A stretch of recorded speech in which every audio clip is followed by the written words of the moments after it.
एक ही है कि हाईवे का फायदा उठाते हैं बीजेपी के नेता। शर्मा, अजीत, अंजुम, इन लोगों ने बड़ी क्रेडिबिलिटी कमाई थी सरकार से सवाल करके, लेकिन आज की डेट में सरकार से सवाल करते हैं तो बेचारे बाहर जाकर के यूट्यूब वीडियो बना रहे हैं। अंजनोम कश्यप अपने हिसाब से चल रही है, मतलब काफी बैलेंस्ड है। उसे जोकर बनना मंजूर है, देशभक्त बनना मंजूर नहीं है। क्यों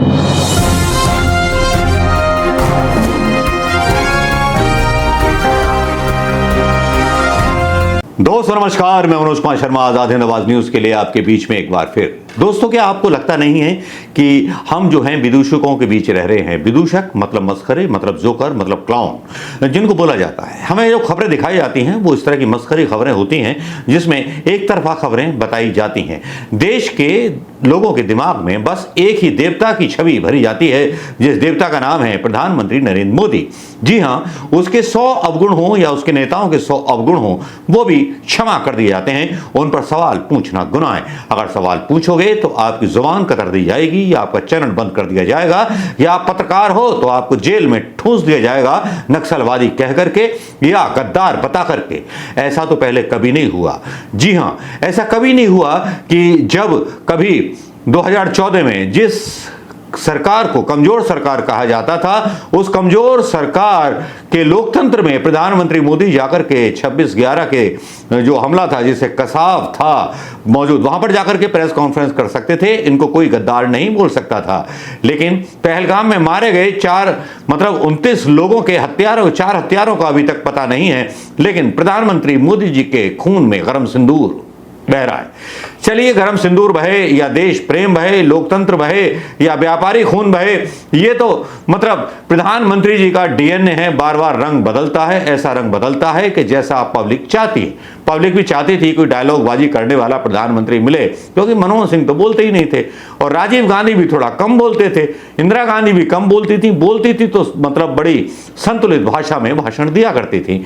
लगता था कि किसी राष्ट्र की एक ऐसी सम्माननीय लेडी भाषण दे रही है जो सुनने के काबिल होता था, जिनके भाषणों को बाहर के देश के लोग, जवाहरलाल नेहरू के भाषणों को बाहर के राष्ट्राध्यक्ष बड़े गौर से सुनते थे कि क्या अंतर्राष्ट्रीय राजनीति पर इसके फर्क प्रभाव पड़ेंगे। लेकिन आज के समय में जिस प्रधानमंत्री को विश्व गुरु कहा जा रहा है, उस विश्व गुरु को अपनी सफाई देनी पड़ रही है पाकिस्तान पर किए गए अपने हमले की। उसको एक प्रतिनिधिमंडल भेजना पड़ रहा है जिसमें विपक्ष के नेता, अपोजिशन ऑफ लीडर को नहीं, लेकिन अपने हिसाब के चुने हुए सांसदों को भेजा जा रहा है। उसमें निशिकांत भी हैं, सब कुछ हैं, सारे लोग हैं जो सारे लोग होने चाहिए थे। तो प्रधानमंत्री जी, चलिए आपने किया तो अच्छी बात है, लेकिन यहां पर अब विदूषकों की बात आ जाती है। विदूषक मीडिया जिसकी मजाक पाकिस्तान भी उड़ाता है, जिसकी मजाक उड़ाता है विदेशी मीडिया भी। विदेशी मीडिया तो सोशल मीडिया पर यहां तक बताता है कि किस तरह से आज तक के चैनल ने एआई इमेजों का इस्तेमाल किया और अपने ही लोगों को बड़ा मतलब काफी भड़काया और सौहार्द तोड़ने की कोशिश की। क्या ऐसा किसी साल, पिछले 70 सालों में हमारी मीडिया पर सवाल उठाए गए? हमारी मीडिया को तो मतलब चौथे नंबर पे रखा जाता था 2014 तक कि इतना अच्छा मीडिया है कि इतने सवाल करते हैं, जिसमें दीपक चौरसिया, अंजनोम कश्यप और रोहित सरदाना, रविश कुमार, अविसार शर्मा, अजीत, अंजुम, इन लोगों ने बड़ी क्रेडिबिलिटी कमाई थी सरकार से सवाल करके। लेकिन आज की डेट में सरकार से सवाल करते हैं तो बेचारे बाहर जाकर के यूट्यूब वीडियो बना रहे हैं। अंजनोम कश्यप अपने हिसाब से चल रही है, मतलब काफी बैलेंस्ड है। उसे जोकर बनना मंजूर है, देशभक्त बनना मंजूर नहीं है, क्योंकि देशभक्त की जो आजकल परिभाषा है वो मतलब प्रधानमंत्री तय करते हैं या भारतीय जनता पार्टी या संघ तय करता है।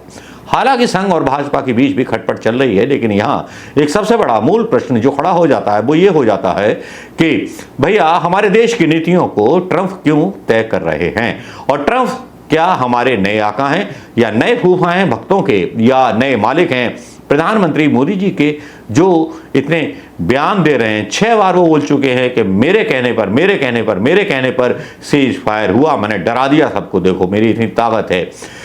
वैसे भारत 70 सालों में डरता नहीं था, अब डरा है तो बहुत बुरी बात है। लगता है कि मस्खरी जैसी हो रही है, ठीक उस तरह से जैसे लियोनी के साथ प्रधानमंत्री मोदी के काफ़ी वीडियो एआई द्वारा निर्मित करके डाल दिए जाते हैं। एआई द्वारा निर्मित चीज़ें हमें अपने टीवी चैनलों पर दिखाई जाती हैं और मजाक सा लगता है जब विदेशी मीडिया हमारे मीडिया के बारे में बोलता है, तो लगता है कि हमें भरे बाजार नंगा किया जा रहा है।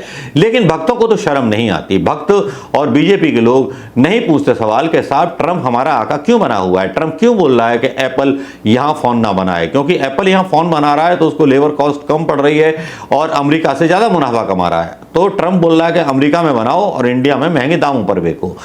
इसके बाद भी सरकार चुप है। ट्रंप के टैरिफ को भी गर्दन झुका करके मान लिया। कहां से तेल लोगे, कहां से तेल नहीं लोगे, यह ट्रंप डिसाइड करता है। ट्रंप बहुत सी चीजों को डिसाइड करता है, लेकिन हिंदुस्तान चुपचाप सर झुका करके उसकी बात को मान लेता है। ट्रंप जो है दूसरे नागरिकों को, दूसरे देश के नागरिकों को अपने यहां से डिपोर्ट करता है तो इज्जत के साथ करता है, लेकिन भारतीयों को हथकड़ी बांध करके डिपोर्ट करता है। क्या हमारे देश की छवि एक आतंकवादी देश की छवि बन चुकी है अमेरिका की नजरों में।